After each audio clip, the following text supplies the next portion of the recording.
Hello viewers. इस video में हम बीएनएसएस के सेक्शन 163 को समझेंगे। यह बेसिकली एक प्रिवेंटिव मेजर है। किसी ऑफेंस को कमिट होने से पहले ही रोक देना हमारा पर्पस है।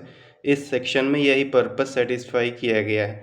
सबसे पहले इसे बेयर एक्ट की लैंग्वेज में पढ़ेंगे, फिर इसे आसान भाषा में समझेंगे। According to section 163, actually this section deals with power to issue order in urgent cases of nuisance और apprehended danger।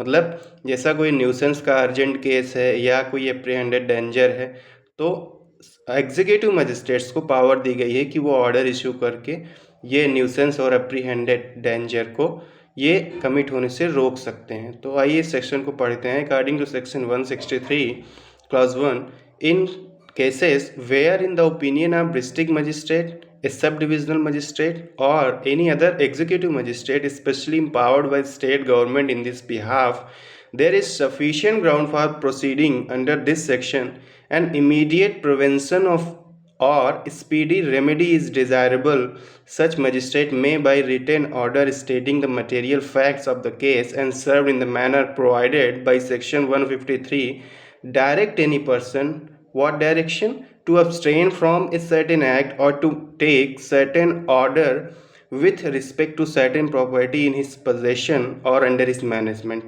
if such magistrate considers that such direction is likely to prevent or tends to prevent obstruction, annoyance or injury to any person lawfully employed or danger to human life, health or safety or disturbance of the public tranquility or a riot or an affray।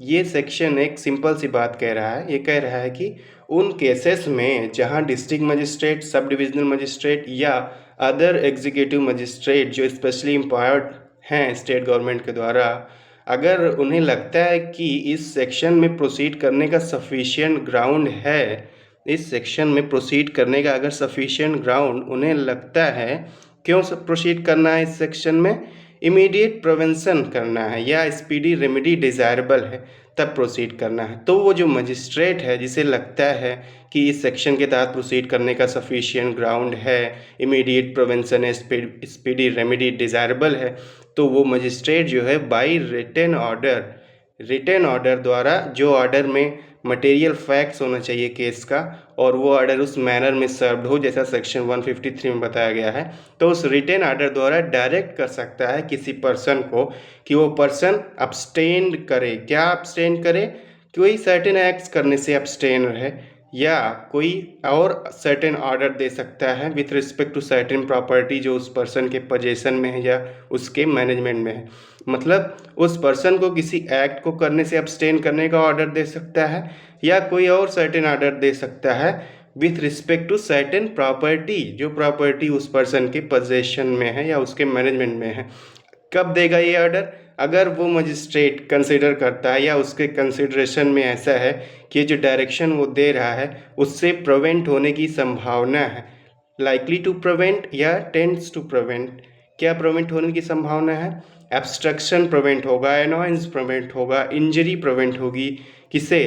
किसी person को जो lawfully employed है, या उससे danger to human life prevent होगा, health या safety उससे sustain रहेगी, वो बिगड़ेगी नहीं, या डिस्टर्बेंस ऑफ पब्लिक ट्रैंक्विलिटी उससे प्रिवेंट होगा, या रायट या अफरे प्रिवेंट होगा, तब वह एग्जीक्यूटिव मजिस्ट्रेट डीएम एसडीएम ऐसा ऑर्डर दे सकता है। एक बार फिर से समराइज कर लेते हैं सेक्शन 163 सब सेक्शन 1 को। अकॉर्डिंग टू दिस सबसेक्शन, उन केसेस में जहां डीएम, एसडीएम या अदर एग्जीक्यूटिव मजिस्ट्रेट जो स्पेशली एम्पावर्ड इन स्टेट गवर्नमेंट के द्वारा इस बिहाफ में, अगर उन्हें लगता है कि सफिशिएंट ग्राउंड है सेक्शन 163 में प्रोसीड करने का और इमीडिएट प्रिवेंशन या स्पीडी रेमेडी डिज़ायरेबल है, तो वो मजिस्ट्रेट रिटन ऑर्डर द्वारा, जिस ऑर्डर में material fact of the case रहेगा, वो ऑर्डर सर्व होगा इन मैनर, सेक्शन 153 जो मैनर प्रोवाइड करता है उसमें सर्व होगा, उस रिटन ऑर्डर द्वारा डायरेक्ट कर सकते हैं किसी पर्सन को कि वो अब्सटेन रहे कोई कार्य करने से, या वो ऐसा कोई ऑर्डर दे सकते हैं किसी प्रॉपर्टी से रिलेटेड जो उस पर्सन के पोजीशन में है, उसके मैनेजमेंट में है। ये सब कब करेंगे वो मजिस्ट्रेट? जब उन्हें लगता है कि ये जो डायरेक्शन है वो ज़रूरी है, जो डायरेक्शन है ज़रूरी है। क्यों ज़रूरी है? प्रिवेंट करने के लिए। क्या प्रिवेंट करने के लिए?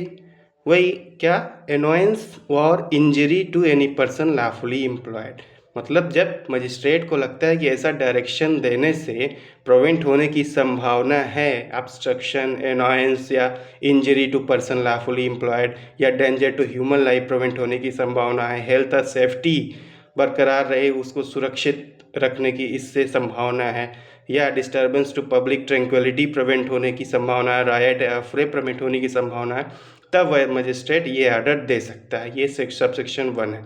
अब सब सेक्शन 2 देखते हैं कि इस सेक्शन सब सेक्शन 2 कहता है, an order under this section में इन केसेस ऑफ इमरजेंसी और in cases where the circumstances do not admit of the serving in due time of notice upon the person against whom the order is directed be passed ex parte। Sub section 2 ये कहता है कि इस section के तहत जो order दिया जा रहा है, अगर कोई इमरजेंसी है या उन केसेस में जहाँ पे सर्कमस्टेंसेस ऐसी नहीं हैं कि नोटिस दिया जाए उस व्यक्ति को जिसके अगेंस्ट ऑर्डर पास करना है, तो ये जो ऑर्डर है ये एक्स पार्टी भी पास किया जा सकता है। एक्स पार्टी मतलब बिना उस पार्टी को सुने जिसके खिलाफ ऑर्डर दिया जा रहा है, बिना उसको सुने भी ये ऑर्डर पास किया जा सकता है सब सेक्शन 2 के सर्कमस्टेंसेस में।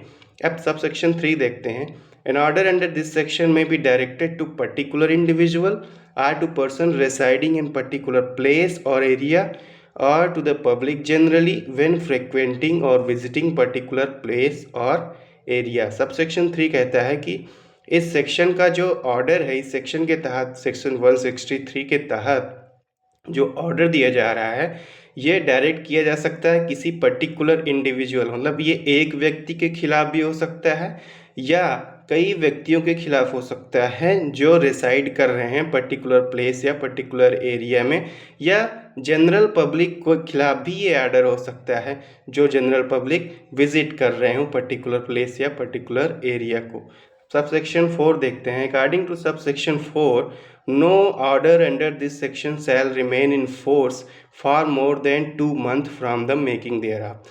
सब सेक्शन 4 कहता है कि सेक्शन 163 के तहत जो ऑर्डर मेड किया जा रहा है वो 2 महीने से ज़्यादा तक इफ़ेक्टिव नहीं रहेगा, मतलब वो 2 महीने से ज़्यादा इफ़ेक्टिव नहीं रहेगा, मतलब केवल 2 ही महीने इफ़ेक्टिव रहेगा। लेकिन एक प्रोविज़ो है, प्रोविज़ो ये कहता है, provided that if the state government considers it necessary so to do for preventing danger to human life, health or safety, or for preventing a riot or an affray, it may by notification direct that an order made by a magistrate under this section shall remain in force for such further period not exceeding 6 months from the date on which the order made by the magistrate would have but for such order expired as it may specify in the notification. मतलब वैसे तो order 2 महीने से ज़्यादा enforce नहीं रहेगा, लेकिन अगर स्टेट गवर्नमेंट कंसिडर करती है, ज़रूरी समझती है, क्यों ज़रूरी समझती है, preventing danger to human life को के डेंजर को प्रिवेंट करने के लिए या हेल्थ या सेफ्टी के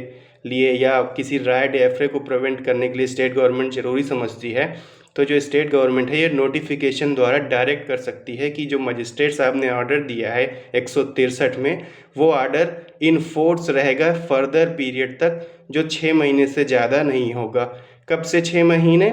उस डेट से जिस डेट को मजिस्ट्रेट के द्वारा दिया हुआ ऑर्डर समाप्त हो जाता, मतलब 2 महीना प्लस 6 कुल 8 महीने तक ही स्टेट गवर्नमेंट इसे बढ़ा सकती है। अब सब सेक्शन 5 देखते हैं। Any magistrate may either on his own motion or on the application of any person aggrieved rescind or alter any order made under this section by himself or any magistrate subordinate to him or by his predecessor in office। Sub section 5 हमें यह कहता है कि कोई भी magistrate या तो अपने ही मोशन पर, मतलब स्वतः संज्ञान लेकर के, या किसी एग्रीव्ड पर्सन के एप्लीकेशन पर रिसाइंड कर सकता है या अल्टर कर सकता है। रिसाइंड मतलब ख़त्म कर सकता है, अल्टर मतलब चेंज कर सकता है। कोई भी ऑर्डर जो इस सेक्शन में मेड किया गया है, अगर उसने ऑर्डर दिया है तब तो रिसाइंड अल्टर कर ही सकता है, उसके सबऑर्डिनेट ने दिया है या उसके प्रेडिसेसर ने दिया है तब भी वो रिसाइंड या अल्टर कर सकता है। सब सेक्शन 6 देखते हैं। According to subsection 6, the state government may either on its own motion or on the application of any person aggrieved rescind or alter any order made by it under the proviso to subsection 4। मतलब subsection 6 ये कहता है कि जो state government है वो भी subsection 5 magistrate को पावर दे रहा है रिसाइंड और अल्टर करने का। सबसेक्शन 6 स्टेट गवर्नमेंट को पावर दे रहा है। सबसेक्शन 6 कहता है कि जो स्टेट गवर्नमेंट है वो या तो अपने मोशन पर मतलब स्वतः या अग्रीव्ड पर्सन के एप्लीकेशन पर रिसाइंड या अल्टर कर सकता है कोई भी आर्डर जो उस स्टेट गवर्नमेंट ने मेड किया है अंडर सबसेक्शन 4। अभी हमने देखा था सबसेक्शन 4 में स्टेट गवर्नमेंट ने आर्डर मेड किया था, तो स्टेट गवर्नमेंट अपना आर्डर रिसाइंड या अल्टर करेगा और मजिस्ट्रेट अपना आर्डर अल्टर या रिसाइंड करेगा। सबसेक्शन 6 स्टेट गवर्नमेंट को पावर दे रहा है कि उसने स्टेट गवर्नमेंट में जो ऑर्डर दिया था, कहाँ ऑर्डर दिया था, under the provision to subsection 4, उस आर्डर को सबसेक्शन 6 के तहत वो रिसाइंड या अल्टर कर सकती है स्टेट गवर्नमेंट। अब सबसेक्शन 7 देखते हैं। Where an application under subsection 5 और subsection 6 is received, the magistrate or the state government, as the case may be, shall afford to the applicant an early opportunity of appearing before him or it, either in person or by an advocate, and showing cause against the order. And if the magistrate or the state government, as the case may be, rejects the application wholly or in part, he or it shall record in writing the reasons for so doing. Subsection 7 ये बता रहा है कि अगर कोई application दिया जाता है एग्रीव्ड पर्सन के द्वारा, चाहे सबसेक्शन 5 में मजिस्ट्रेट को एप्लीकेशन दिया गया है या सबसेक्शन 6 में स्टेट गवर्नमेंट को एप्लीकेशन दिया, और एप्लीकेशन क्यों दे रहा है एग्रीव्ड पर्सन? उस आर्डर को ख़त्म करवाने के लिए या उस आर्डर को अल्टर करवाने के लिए दिया है। तो उस केस में क्या होगा, जब एप्लीकेशन आया है मजिस्ट्रेट या स्टेट गवर्नमेंट के पास, तो जो मजिस्ट्रेट है या जो गवर्नमेंट है, स्टेट गवर्नमेंट है, वो एप्लीकेंट को एक अर्ली अपॉर्चुनिटी देंगे अपीयर होने का। मजिस्ट्रेट या स्टेट गवर्नमेंट के सामने अपीयर होने की अपॉर्चुनिटी देंगे, चाहे वो इन पर्सन अपीयर होने की अपॉर्चुनिटी दें या थ्रू एडवोकेट अपीयर होने की अपॉर्चुनिटी दें। क्यों? For showing cause against the order, उस आर्डर के अगेंस्ट अपना काज शो करने के लिए अपॉर्चुनिटी देंगे। वो आके बताएगा कि इस आर्डर के अगेंस्ट उसके क्या क्या आर्ग्यूमेंट्स हैं, और अगर जो मजिस्ट्रेट या स्टेट गवर्नमेंट रिजेक्ट कर देते हैं उसका एप्लीकेशन, किसका एप्लीकेशन? जिस व्यक्ति के अगेंस्ट ऑर्डर मेड किया गया था और उसने एप्लीकेशन दिया था उस आर्डर को रिसाइंड या अल्टर करवाने के लिए, अगर मजिस्ट्रेट या स्टेट गवर्नमेंट उसके एप्लीकेशन को रिजेक्ट करते हैं तो मजिस्ट्रेट और स्टेट गवर्नमेंट को इस बात का रीज़न रिकॉर्ड करना पड़ेगा, रिजेक्शन का रीज़न रिकॉर्ड करना पड़ेगा राइटिंग में। तो ये था सेक्शन 163, जो सीआरपीसी का सेक्शन 144 था, वही बीएनएसएस का सेक्शन 163 बना है। तो ये था, इस वीडियो में हमने सेक्शन 163 को समझा। Thanks for watching.